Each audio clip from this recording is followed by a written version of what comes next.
Achana na vipigo vizito vya mwaka 1968 na kile cha mwaka 1979 wakati Simba na Yanga zilipotiana aibu. Zipo mechi ambazo Yanga iliibuka na ushindi na mechi nyingine ilipoteza mbele ya Simba. Lakini pia kuna michezo ambayo timu hizo zilitoka sare. Lakini zipo pia mechi za watani wa jadi ambazo timu moja ilipokea kipigo kikubwa kutoka kwa nyingine, jambo ambalo upande mmoja unabaki na kumbukumbu ya kuvutia huku mwingine akibaki na historia ya maumivu. Simba 4 Yanga 1 2002. Kichapo cha kwanza kikubwa katika mechi za watani wa jadi. Kichapo cha kwanza kikubwa katika mechi za watani wa jadi kilikuwa ni kile cha mabao 4-1 ambacho Yanga ilikipata katika mchezo wa fainali ya kombe la Tusker uliofanyika Machi 31, 2002. Maki Seringo alitanguliza Simba kwa kuifungia bao la mapema katika dakika ya 3 ya mchezo, lakini katika dakika ya 16 Sekilejo Chambua alisawazishia Yanga bao hilo. Mchezo huu nusura uvunjike katikati ya dakika ya 32 ya mchezo baada ya Madaraka Selemani kuifungia Simba bao la pili ambalo Yanga walilalamikia kuwa mfungaji alishika mpira kabla ya kupachika bao hilo, jambo lililopelekea kutokea kwa vurugu kubwa, ingawa baadaye zilitulia. Mechi ikaendelea.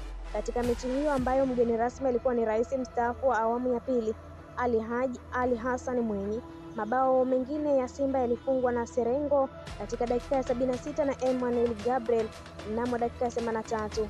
Yanga 3 Simba 0 2003.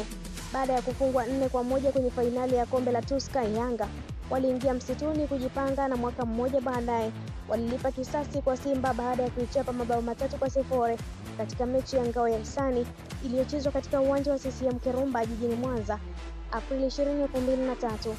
Mabao ya ushindi ya Yanga katika mechi hiyo yalifungwa na Kudra Omar, Henry Morris na Salum Asmani. Simba 4 Yanga 3 2010. Ulikuwa ni mchezo wa kufunga msimu wa ligi kuu 2009-2010 ambao Simba waliibuka washindi kwa kuichapa Yanga jumla ya mabao 4-3, mechi iliyochezwa kwenye uwanja wa Taifa Benjamin Mkapa jijini Dar es Salaam. Mabao 4 ya Simba walifungwa na Musa Mugosi aliyepachika mabao 2, Hilary Echesa na Uhuru Selemani, wakati yale ya Yanga mawili yalifungwa na Jerry Tegete huku lingine likifungwa na Asmani Idi Chuji. Simba 5 Yanga 0 2012. Kipigo kikubwa zaidi katika mechi za watani wa jadi ambacho kiliwahi kutokea katika kipindi cha miaka 20 ni kile cha mabao 5-0 ambacho Yanga ilikipata kutoka kwa Simba mnamo Mei 6, 2012 katika uwanja wa Benjamin Mkapa jijini Dar es Salaam. Emmanuel Okwi alifunga mabao 2 katika mechi hiyo huku mengine 3 yakifungwa na Patrick Mafisango, Juma Kaseja na Felix Sunzo. Simba 3 Yanga 1 2013.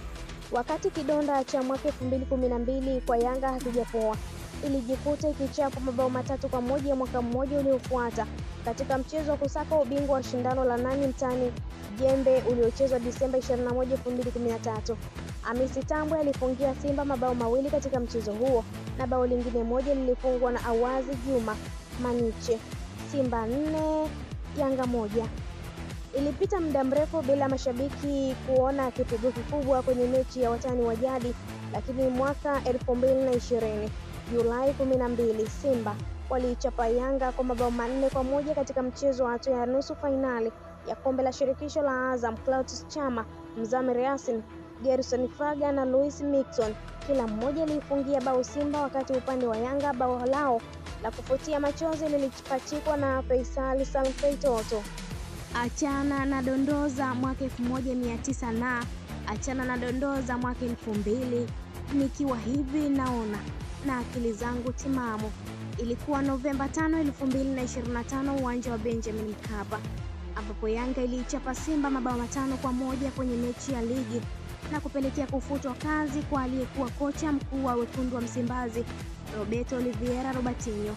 Ni mechi iliyokuwa na hisia mbili tofauti: furaha kwa wageni Yanga, huzuni kwa wenyeji Simba.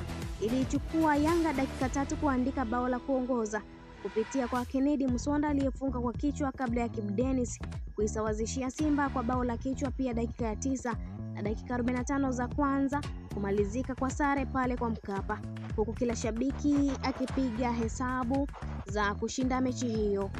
Nikwambie tu mpaka dakika 90 ubao unasoma Yanga 5 Simba Sport Club 1.